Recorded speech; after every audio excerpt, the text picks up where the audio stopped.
성공의 기준이 사람마다 다르고 또 나라마다도 다르고 다 다릅니다. 그러면서도 누구나 다 성공해야 되겠다. 성공을 바랍니다. 근데 많은 사람들, 특히 성공했다는 사람들한테도 굳이 물어보면 과연 그게 성공인지 아닌지 잘 모르겠다. 그런 얘기지요. 다 성공하기를 바라는데 정작 성공한 사람은 그리 많지 않다. 왜 그러냐면 성공에 필요한 것들을 다 갖추지 않고 덤벼드는 까닭입니다. 뭔가를 이루려면 거기에 합당한 조건이 따르게 마련입니다.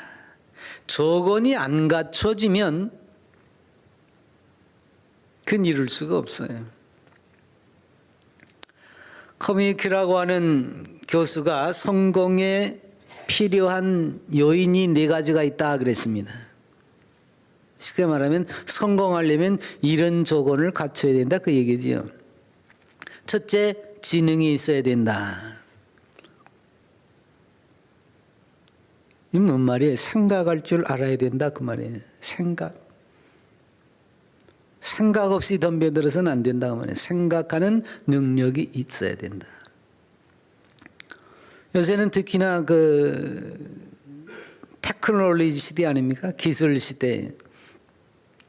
연구하지 않고서는 아무것도 할 수 없어요. 농사도 되냐 안 되나 그냥 아무렇게나 한다고 되는 게 아닙니다. 농사하는데도 머리를 써요. 지금은 그래서 젊은이들이 그 배운 지식을 접목해서 농사를 지으려고 이제 농촌으로 내려가는 이들이 생기기 시작했죠. 그리고 정말 마음이 있는 사람들은 계속 물어봐요. 진흥청에 가서 물어보고 농업기술센터 가서 물어보고 계속 물어보면서 배워요. 그래서 두 번째가 지식입니다.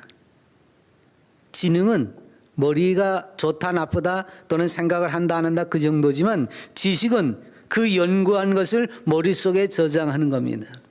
아무리 좋은 머리를 가지고 있어도 배우지 않고 공부하지 않으면 그건 소용이 없습니다.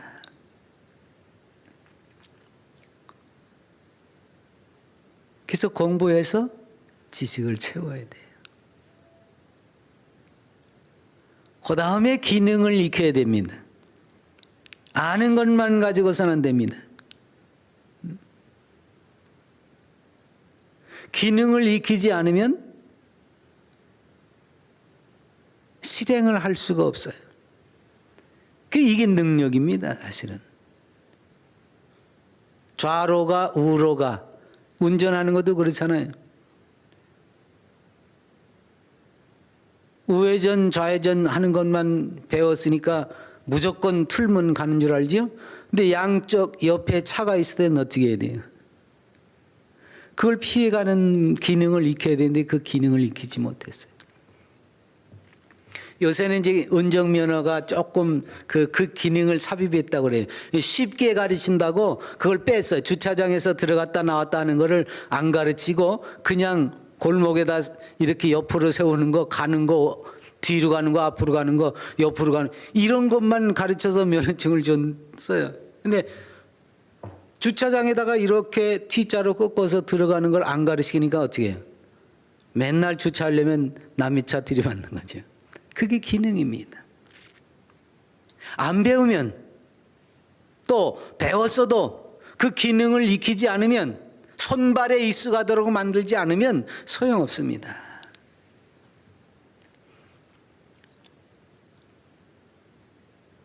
그 다음에가 태도지요. 뭘 하든지 태도가 좋아야 돼요. 바른 자세로 뭔가 임해야지 그렇지 않으면 안 됩니다.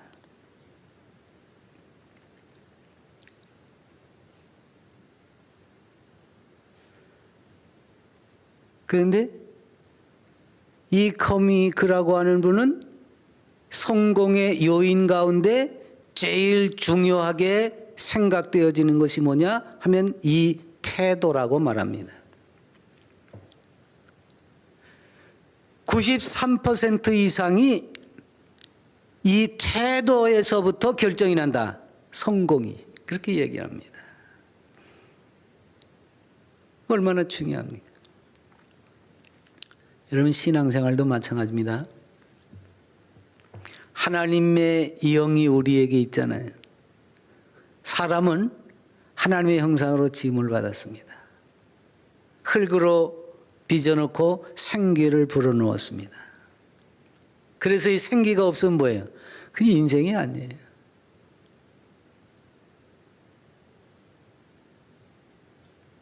타락한 인생은 그럼 뭐예요? 그게 인생이 아니에요. 예수 그리스도의 구속의 은혜를 통해서 내가 새로운 하나님의 생기를 불어넣은 중생한 영혼이 되기 전에는 그 인생이라고 할 수 없습니다. 이게 중요한 겁니다. 거기에 사람이 태어나면 갓난쟁이들이 뭘 합니까? 보양을 받지요.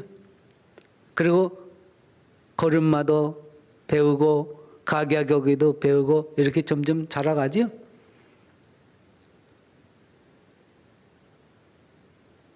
신령한 젖을 먹고 중생한 영혼도 영적 지식을 배워가야 됩니다.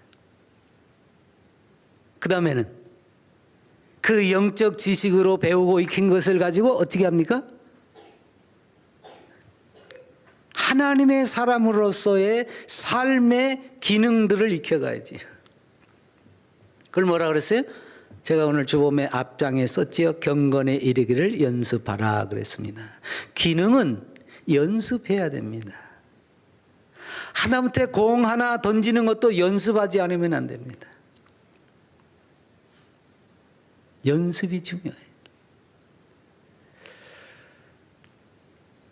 이런 말 하면 좀 뭐하지만 기독교 빼놓고 연습은 누가 잘합니까? 왜 도 닦는다고 그러잖아요. 그 사람들이 연습을 잘해요. 무슨 연습이죠? 그 사람들은 그 사람 나름대로의 어떤 경지에 이른 삶을 살기 위해서 연습하는 거예요. 끊임없이 연습합니다.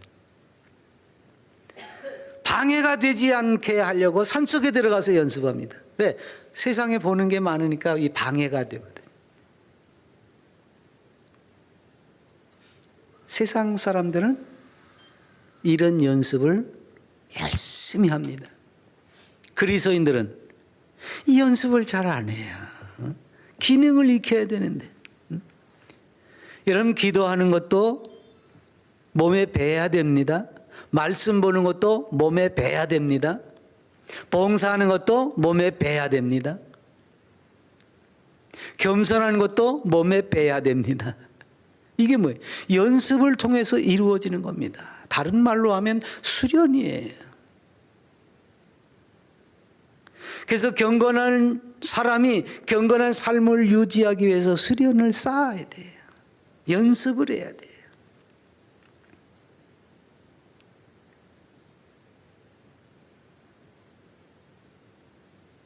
의사도 수련의 과정을 거치지 않습니까? 연습을 통해서.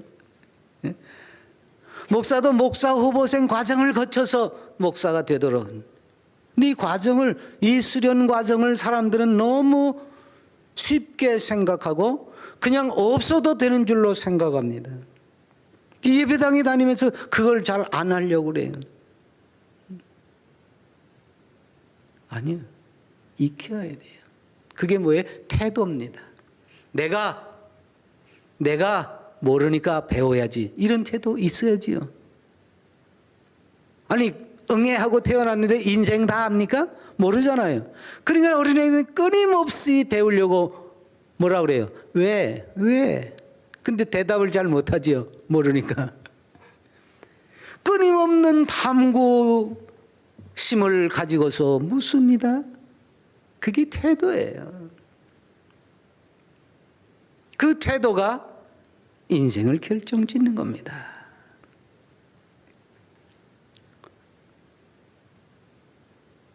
뭘 하든지 간에 이 태도, 자세가 중요합니다.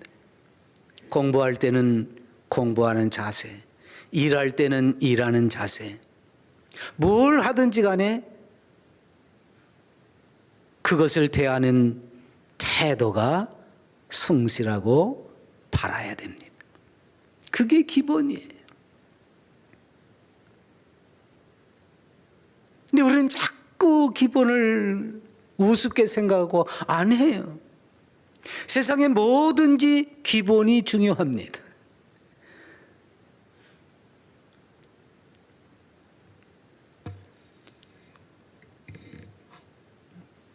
전 뭐 한 20년 이상을 그럭저럭 신학교에서 우리 연구원에서 이제 학생들 또는 목회자들을 지도하면서 교수하는 일에 몸담고 있습니다만은 전 뭐 원래 시험도 잘 안 치르지만 중간고사, 기말고사 시험 때가 되면 학생들은 선생님 시험 문제가 어디서 나와요? 그것부터 물어보죠. 근데 시험 치르기 전에 평소에 공부하는 태도를 보면 점수가 이미 나와 있어요. 그거 뭐 시험지에다 몇 자 끄적거렸다고 그걸로 평가가 다 되는 게 아닙니다. 벼락치기에서 그 수업의 성적은 조금 올라갈 수 있을지 모르지만은 안 봐도 알아요. 평소에 자세가 올바르지 않은 사람들은요, 시험 보나 마나요. 그래서 평상시에 하는 거 보고 점수 다 매길 수 있습니다. 신앙생활도 마찬가지예요. 신앙생활 하는 거 보면 점수 다 매길 수 있어요. 예배에 참석하는 거 보고, 봉사하는 거 보고, 이런 거 보면 다 그 사람의 본질적인 것을 다 점검할 수가 있습니다. 다니엘 보세요. 자기의 정적들이 지금 자기를 모함하기 위해서 왕의 조서를 어인을 조서에다가 탁 찍어놓고 잡아 가두려고 기회를 엿보고 있는데도 아무렇지도 않게 예루살렘을 향한 동쪽 문을 열고서 하루 3번씩 기도하는 것을 빼먹지 않습니다. 여바란 듯이 합니다. 그래서 결국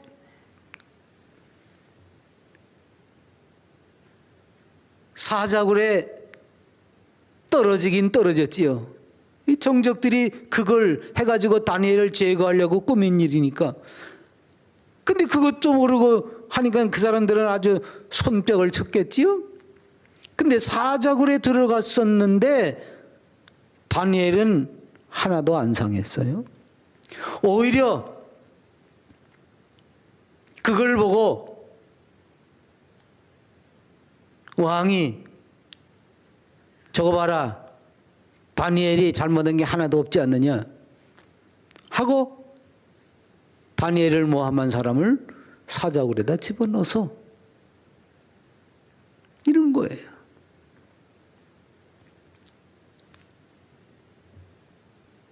내게 유불리를 따지는 게 아닙니다. 내게 어떤 이익이 있을까를 따지는 게 아닙니다. 연습이라는 건 그런 거예요. 편하자고 하면 안 돼. 그래서 운동선수들은 남 자는 시간에 밤중에 죽게 살기로 연습하는 이들이 있습니다. 그런 이들이 훌륭한 선수들이 되는 겁니다.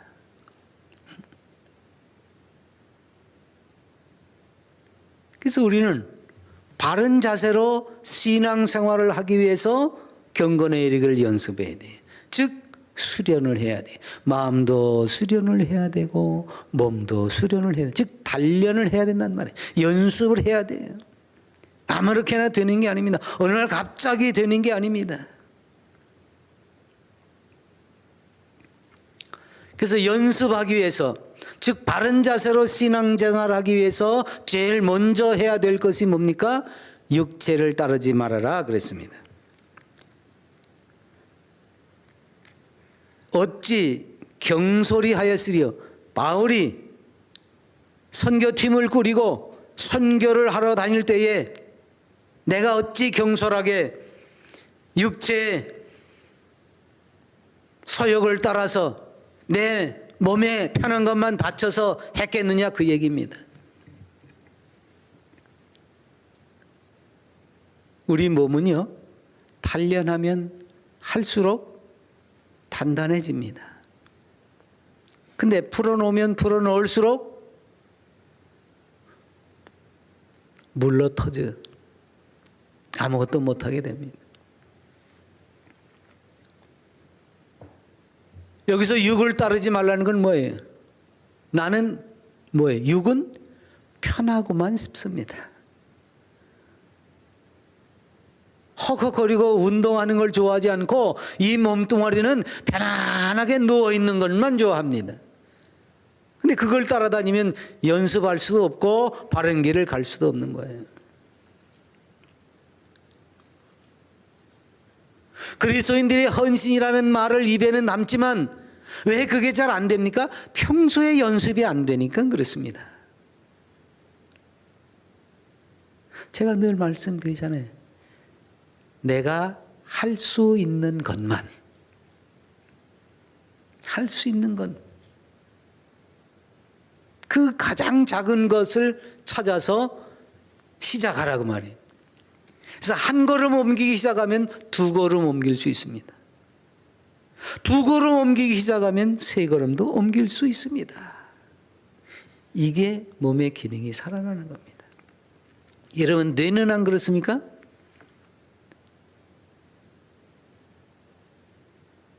우리 장애인들도 마찬가지잖아요.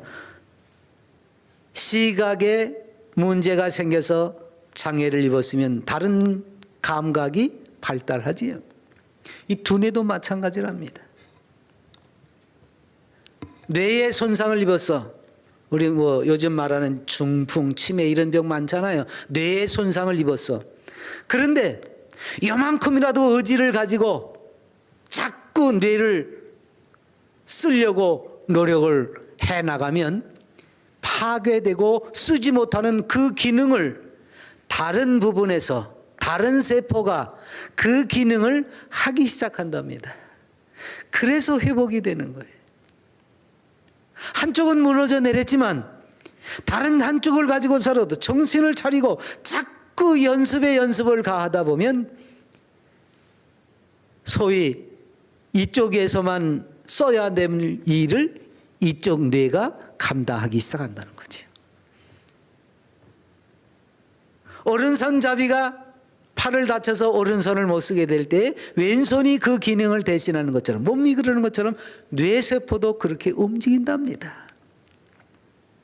그래서 치매니 중풍이니 이래가지고서는 좀 어눌해졌다고 그래서 포기할 게 아니라 자꾸 움직이는 거죠. 그래서 기능을 회복할 수 있고 확장해 갈 수 있다는 겁니다. 그게 연습의 결과입니다. 그게 육체를 가지고 내버려 두면서 육체가 원하는 대로 이제 잊어버렸으니까, 이건 파괴됐으니까, 이건 무너졌으니까, 이건 못해, 그러는 게 아니라는 거죠. 그래서 연습을 해야 되는, 육체를 따라가는 연습이 아니라 육체를 거스르는 연습을 해야 돼요. 왜 헌신하려고 해도 헌신을 못합니까? 연습이 안 돼 있습니다. 왜 연습을 못합니까? 그까짓 거 아무 때나 할 수 있다는 거죠. 그래서 흔히 뭐라고 말해요? 내가 이제 돈 생기면 그까짓 거 한꺼번에 합니다.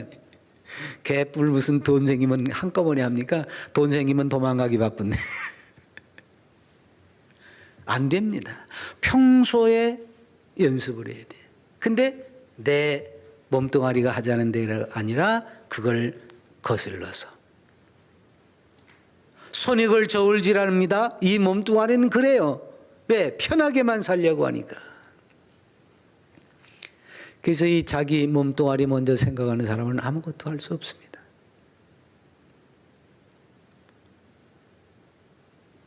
마음에는 얼마나 대단한 소망이 있습니까? 주의 일을 다 하고 싶다고 말하지요. 안 됩니다. 해버릇해야 돼. 그리고 이 쓸데기 없는 육체를 따르면 아무것도 할 수 없습니다. 소원은 있어요. 그래서 부자 청년이 물어봤어요. 어떻게 하면 영생을 얻을 수 있겠습니까? 나는 계명도 다 지켰는데요. 아니, 너 한 가지 부족한 게 있는데 내가 시키면 할래? 너 재산 팔아가지고 나눠줄래? 주님이 그렇게 물으시잖아요. 그게 뭐예요? 이 사람은 평소 가난한 사람을 염두에도 두지 않은 사람입니다. 한 번도 남을 동정해 보지 않은 사람입니다. 마음에는 영생이라는 굴뚝 같은 소망이 있습니다. 그런데 한 번도 다른 사람의 어려움을 헤아려 보지 않은 사람이 그 일을 감당할 수 없습니다. 육체의 소욕을 버리지 않는 한 영생을 위해서 아무것도 할 수가 없습니다.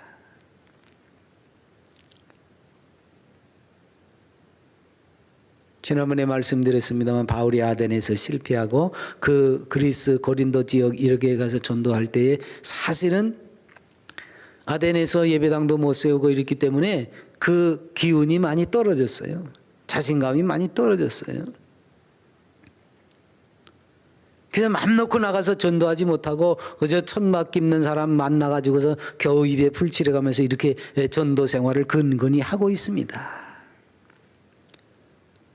그러니까 교회에서 말도 많고 탈도 많지요. 응?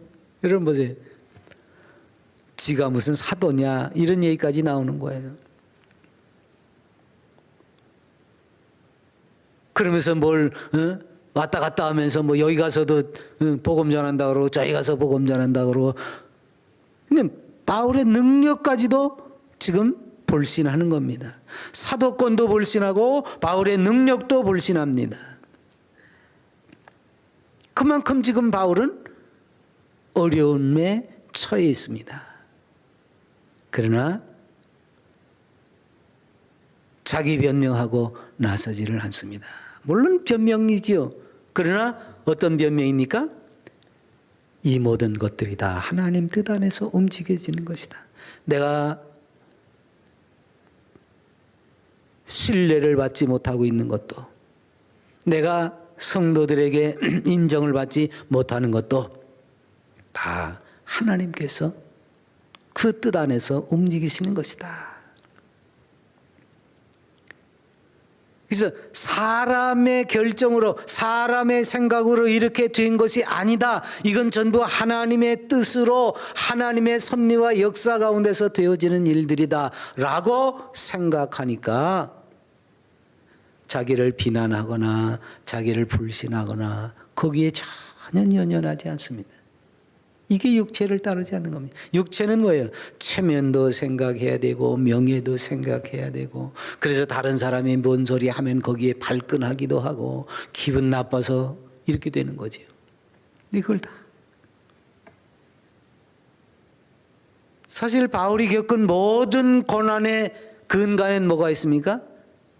하나님의 섭리와 하나님의 인도하시는 그 뜻을 붙잡기 위해서 그에게 닥치는 모든 어려움들을 기꺼이 당한 사람입니다. 그러니까 내 육체, 내 몸뚱아리, 즉 일신상의 어떤 것을 지키기 위한 것만 가지고 있으면 바른 신앙생활을 할 수 없다고 말이에요.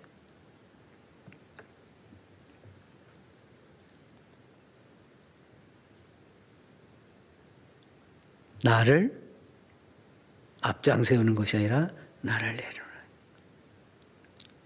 그것이 두 번째로는 오직 진리만을 따르겠다고 하는 그 태도가 있어야 됩니다. 진리. 자꾸 세속적인 잣대를 가지고 우리는 선택을 하거든요. 육체의 소욕을 따른다는 것이 그겁니다. 내게 이익이 있느냐 없느냐 그걸 따르는 거거든요. 근데 그 기준을 세속적인 것이 아니라 진리를 따르는 것으로 바꾸는 겁니다. 주님은 그냥 보험서에 끊임없이 진실로 진실로 너에게 이르노니, 말씀 전하실 때마다 진실로 진실로 너에게 이르노니, 이 진실로 진실로라고 하는 것이 아멘 아멘 그런 말입니다. 아멘이라는 것이 진실이에요. 즉 전적 동의입니다. 그래서 우리가 기도 끝난 다음에 아멘 하지요. 그게 뭐예요? 나도 당신 기도에 동참했습니다. 동감입니다. 그런 뜻이에요.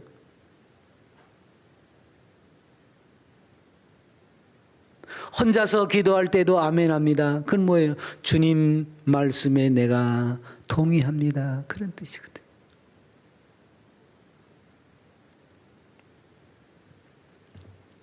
전적으로 주님 뜻을 따르겠습니다. 그 자세입니다. 이게 진리에 대한 우리의 태도지.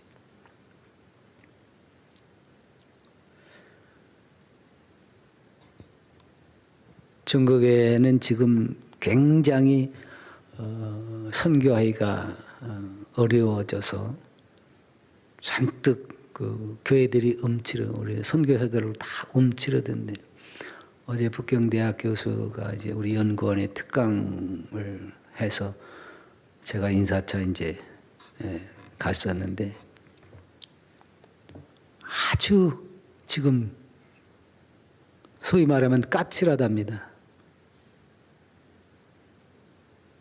그동안에도 뭐 박해를 많이 했지만 요즘 아주 잔뜩, 그래서 선교하러 들어가고 나가고 하는 사람들이 굉장히 어려운 때라고. 그래서 거기 학생들도 그렇고 우리도 드나들고 그러는데 좀 어려움이 있다고 이제 그런 얘기를 하는데, 그 사람들은 보통 중국 정부가 인정하는 삼자교회라고 하는 것이 있어요. 그 삼자교회 안에는 요즘 이제 그 교회 안에 시진핑이 그 국가주석 사진까지 붙여놓게 했답니다. 그러니까 예배당 안에다가 딱 그 시진핑이 사진을 붙여놓는 이런 일을 이제 시작을 했대요. 원래부터 중국은 그 삼자교회 목사만 설교할 수 있습니다. 설교를 아무나 못해요. 그러니까 일반 성도들은 설교를 못하는 거죠. 근데 재미있는 것은 서서 말하면 설교고 앉아서 말하면 강연이 되는 겁니다. 예배당 안에서. 그래서 이제 우리도 어쩔 때 가면 교회 방문하잖아요. 그럼 우리는 외부에서 온 사람이니까 그 사람들이 목사인지는 알지만 거기 교회 가서 설교를 할 수가 없어요. 그러니까 우리는 앉아서 하는 거죠. 그러면 설교가 아니고 강연이 되니까. 중국 교회에서 있었는 여기 적었는데, 그래서 이제 앉아서 어느 목사가 가서 어느 교회 가서 앉아가지고 이렇게 이제 설교를 했어요. 그 들어보니까 재밌어가지고 사람들이 더 해달라고 그래가지고 그냥 길게 했는데, 한 청년이 벌떡 일어나더니 오늘의 교양 전적으로 접수합니다. 그러더니 오늘 그 강연이니까 그 가르친 말을 100% 접수하겠다. 그렇게 공산단식으로 이야기를 하더랍니다. 그러니까 그네들은요, 싫든지 좋든지 100% 접수해야지, 안 그러면 아니에요. 일반 교양이란 그런 겁니다. 100% 접수해야 돼요. 공산당식은 그런 겁니다. 당에서 나와가지고 뭔가 얘기하면 100% 받아들여야지. 거기서 뭐 이렇고 저렇고 털을 달 수가 없는 거예요. 그 습관이 설교를 들으면서 튀어나왔지요. 근데 사실은 그리스도인들이 그래야 합니다. 왜? 말씀은, 성경은, 그리고 예수님은 100% 진리이기 때문에 그렇습니다. 그러니까 성경에 기록되어져 있는 모든 것들이 100% 진실이라고 하는 것을 우리가 믿어야 되는 거예요. 골라 담는 게 아니에요. 다.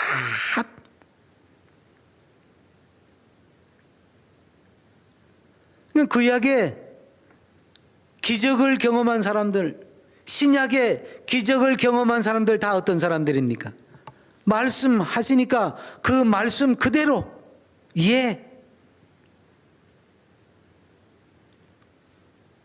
법궤를 메고 강물로 들어가라. 우기철이라서 막 뚝까지 물이 넘칠 지경인데 그 요단강으로 법궤를 메고 들어갑니다. 들어가라고 그랬으니까. 아마 우리 같으면 어떻게 저길 들어가요? 떠내려가서 죽으려고요? 근데 아랑곳하지 않고 메고 갑니다. 여호수아 대장이 제사장들 와라, 법궤 메라, 앞으로 가라, 두말 않고 들어갑니다. 그때 강물이 갈라집니다.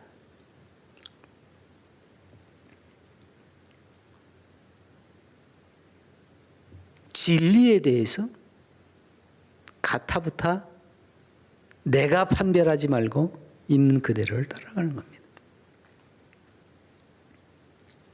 그래서 말씀하시면 예만 있는 겁니다. 우리 예수님께서 별명이 예예요. 아멘이신. 예만 있고 아니요는 없다 그랬어요.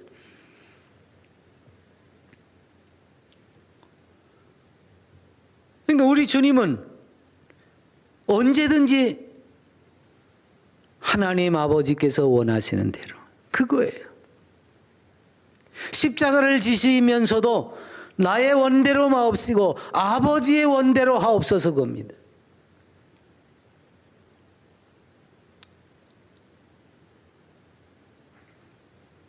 (100% 순종하시는 겁니다. 아버지의 원대로.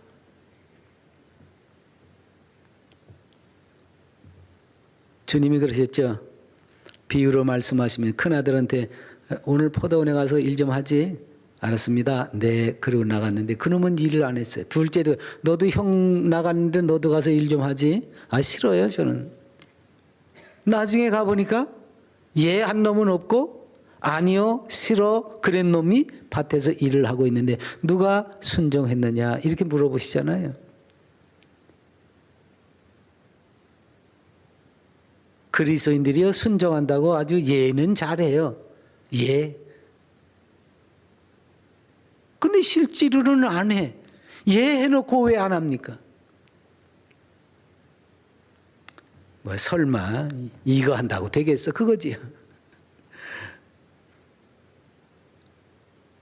예 해놓고 설마 그거 했다고 뭐 세상 달라지겠어? 내 인생이 바뀌겠어? 그런 거예요. 믿지를 못해요. 예는 했어요.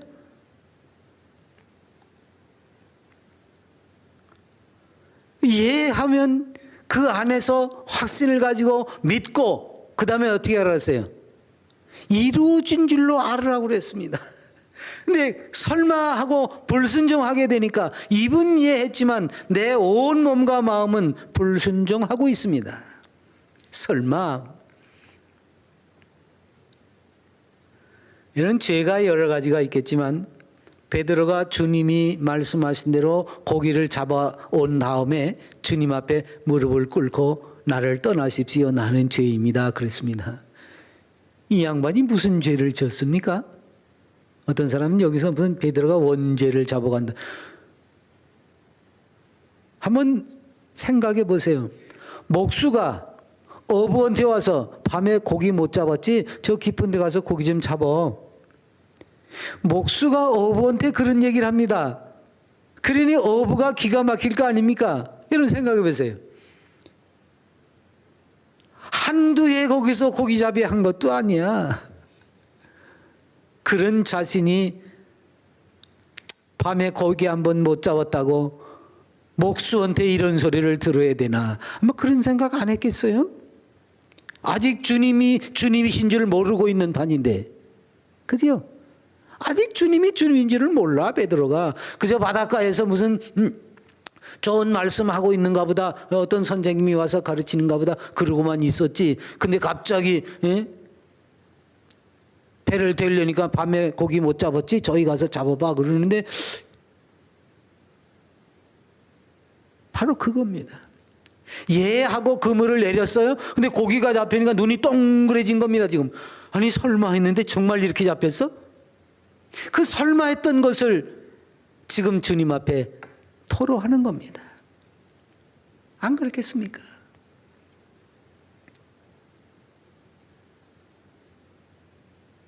그러니 그 주님 앞에서 죄인이라고 엎어져야지 어떡하겠습니까? 그거밖에 없는 거예요. 그게 지금 베드로가 엎드려서 죄인이라고 말하는 기본입니다. 내가 죄인입니다. 죄인입니다. 말씀대로 한다고 해서 했지만 내 안에 설마 하고 있었는데 2배 가득이 잡혔어. 이걸 어떻게 내가 해석을 해야 되겠습니까? 그 말이에요. 어떻게 내가 이걸 받아들이겠습니까? 그래서 엎드려서 죄인이라고 말할 수밖에 없는 겁니다. 왜? 못 믿었거든요. 순종하지 못하는 거, 불순종하는 거, 이게 그렇게 무서운 죄입니다, 여러분. 그걸 죄가 아닌 줄로 생각하고 말 예 해놓고서는 까맣게 잊어버리고 안 해. 그 다음에는 그거 회개도 안 하지요. 여러분, 예 했으면 행해야 됩니다. 행하지 못했으면 그걸 붙들고 자복해야 됩니다. 회개가 단 게 아니에요. 무슨 대단한 죄를 회개하라는 거 아닙니다. 이런 사소한 것들이 다 회개의 내용이 되어야 됩니다. 우리가 억지로 순종하려고 하지 않습니까? 그러면서 기껏 한다는 말이 마음은 요란인데 육신이 약하다고 엉뚱한 소리는 해야 되지요. 그건 내가 할 소리입니까? 주님이 기도 못한 제자들 불쌍히 여기면서 하시는 말씀이지 내가 해야 될 말이냐고요. 근데 사람들은 자꾸 그런 말을 써가면서 자기 변명하려고 그럽니다. 아니에요. 억지로 순종하고 억지로 따라가려고 하다 보니까 몸도 고달프고 마음도 고달픕니다. 그래서 예배당에 억지로 나오니까 예수 믿는 게 왜 이렇게 힘드냐는 소리가 나오는 겁니다. 이게 힘들어야 될 일입니까?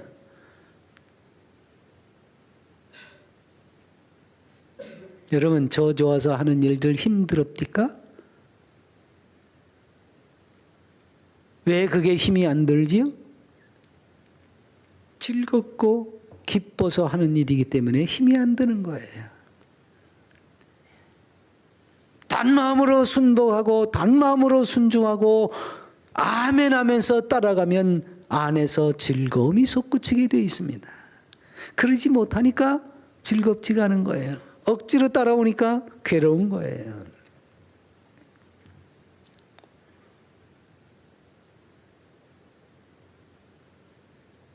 신앙생활을 깊이 생각해야 돼요. 예수 그리스도와 내가 동사하는 일입니다. 나 혼자 하면 힘들 수 있지요. 근데 이건 내가 하는 것이 아닙니다. 누가 있어요? 내 안에 그리스도께서 계셔서 하는 일입니다. 그러니까 바울이 뭐라고 그래요? 날 건드리지 마라. 내가 십자가의 흔적을 가졌다는. 그리고 내가 사는 것이 아니라 내 안에 그리스도께서 사신 것이라고 그러잖아요. 내가 하는 게 아니라 그리스도께서 하시는 겁니다. 처음 순간에 말씀드렸지요. 지능과 지식과 기능과 태도가 중요하다. 성공하려면. 신앙생활 마찬가지입니다. 하나님이 우리에게 주신 은혜를 새로운 생기로 중생을 시키셨습니다. 그러면 거기에 이제는 주께서 주시는 말씀을 통해서 우리는 내 모든 것을 갈고 닦아야 합니다. 배워야 돼요. 그래서 자꾸 말씀이 영의 양식이라고 그러는 겁니다. 아니 세상 책들도 다 마음의 양식이라고 하지 않습니까? 영의 양식이라는데 왜 그걸 안 섭취를 하지 않습니까? 뭘 알아야 민장을 하지요. 신앙생활을 알아야 하는 겁니다. 그리고 그걸 반복해서 하는 거예요. 그래서 기도 생활하는 것이고, 그래서 말씀을 읽는 것이고, 하루 3번씩 기도하고 금식도 하고 그러는 겁니다. 예배당 다니는 것도 습관이 돼야 돼요.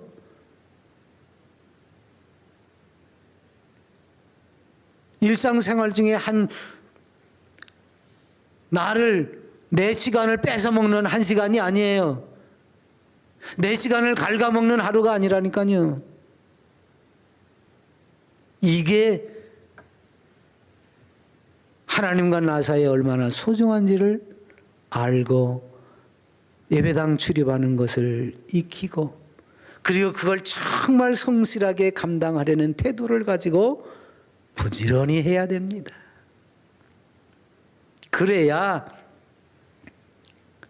우리 속에 하나님의 나라가 있고, 그 하나님의 나라를 통해서 세상에 하나님의 역사를 나타내는 겁니다. 즉 하나님께 영광을 돌리는 하나님의 사람이 되는 것입니다. 육체의 소를 따르지 말고 말씀을 온전히 받는 태도, 그리고 주님처럼 예만하는 그런 가운데 주님이 인도하시는 사람.